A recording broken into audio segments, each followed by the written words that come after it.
peut-être un peu déstabilisant au départ parce qu'on est habitué de voir les étudiants d'une tribune ou d'être devant, alors qu'ici, on circule constamment. On est vraiment à la hauteur des étudiants qui sont sur les tabourets. Donc ça, c'est intéressant de pouvoir vraiment travailler avec eux. Et je les sens beaucoup plus participatifs. Dans une classe comme ici, les objectifs pédagogiques doivent être clairs. Qu'est-ce qu'on veut que les étudiants acquièrent à chaque séance, à chaque exercice? Et ça demande une réflexion peut-être bien à l'avance. Utiliser une salle comme ça, c'est tant qu'à moi faire un pas vers les étudiants. C'est dire on va s'adapter aux technologies et on va adapter notre façon d'enseigner pour que vous, ça soit plus intéressant d'apprendre. Donc je pense que c'est donnant aussi l'enseignement de nos jours.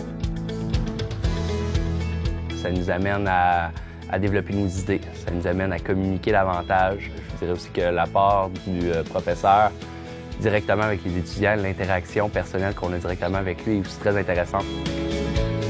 Il faut être bien préparé, mais également flexible pour tenir compte finalement des dynamiques de groupe, des intérêts du groupe et de s'ajuster en cours de route. Dans une logique d'apprentissage actif, il y a également une adaptation du professeur envers les besoins et les capacités des étudiants.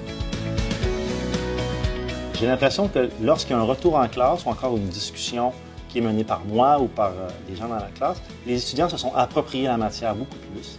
Ils sont donc capables d'y réfléchir avec un certain recul, par la lecture avant le cours ou encore par les discussions dans le cadre du cours. Je trouve que quand les étudiants discutent entre eux, ils apprennent beaucoup l'un l'autre. Il n'y a rien comme tenter d'expliquer quelque chose à quelqu'un, un étudiant, un collègue, pour voir si nous-mêmes on comprend bien. Donc ça les oblige, cette discussion-là, à d'abord prendre position, à tenter de faire valoir leur point de vue auprès de leurs collègues quand ils travaillent en équipe et de conforter leur opinion ou voir au contraire qu'ils se sont trompés et d'évoluer de manière plus vivante que lors d'un cours magistral.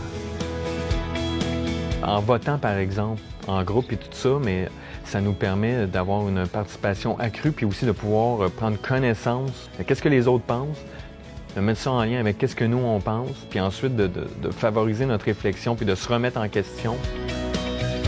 Lors des exercices, je suis surtout là pour m'assurer que tout se passe bien, mais c'est lors du retour que le professeur joue un rôle important pour partager, évidemment, un savoir, une expertise, mais aussi pour corriger certaines lacunes ou certaines erreurs qui auraient été faites dans le processus. Et ça aussi, c'est formateur pour les étudiants.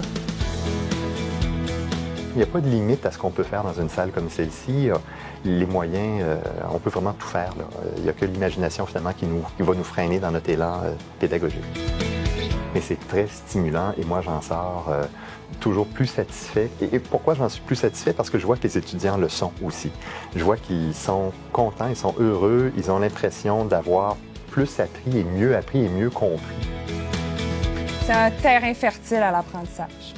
Il n'y a pas une journée, le jeudi, où je suis venue ici puis que je me suis dit que le temps était long. C'est le fun, puis je trouve ça plate de m'en aller à 11h20.